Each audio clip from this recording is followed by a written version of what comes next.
தடை செய்து கொண்டிருக்கிறவனை தாள தள்ளி பூமியிலே தள்ளி அவன் ஆளுகையை அழிக்க வேண்டும், அவனை அழித்து சாம்பலாக்க வேண்டும்.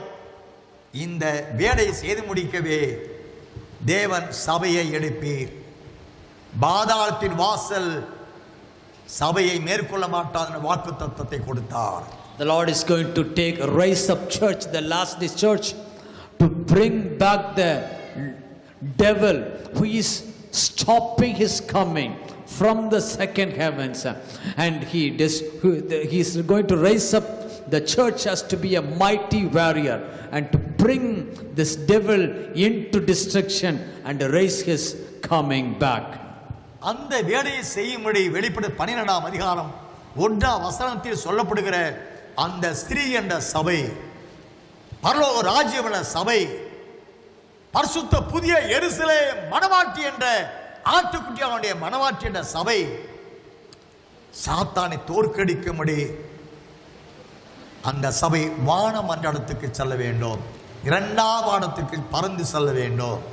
For this prophecies to be fulfilled, the church has to raise its standard to reach the second heavens, to defeat the Satan, to bring this holy saints back together and to meet our Lord Jesus.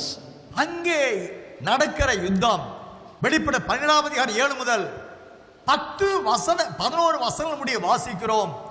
வானத்திலே யுத்தம் உண்டாயிற்று. எங்கே யுத்தம் உண்டாகிறது? வானத்திலே. Revelation chapter 12 verse 7 to 10 we can find, and a war broke out in heaven.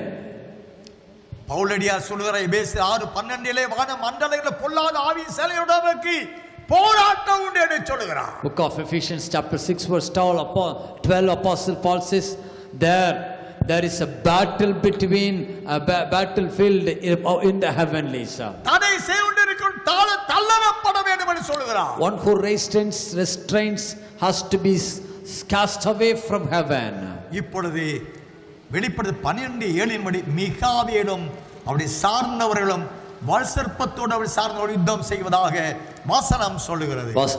Book of Revelation 12 verse 7 says Michael and his angels fought with the dragon, and the dragon and his angels fought back. மிகாவேல் என்றால் யார்? Who is Michael? மிகாவேல் என்றால் தேவனை போன்றவன் என்ற பொருளுடையதாக இருக்கிறது. Michael gives a meaning, the one who is like God.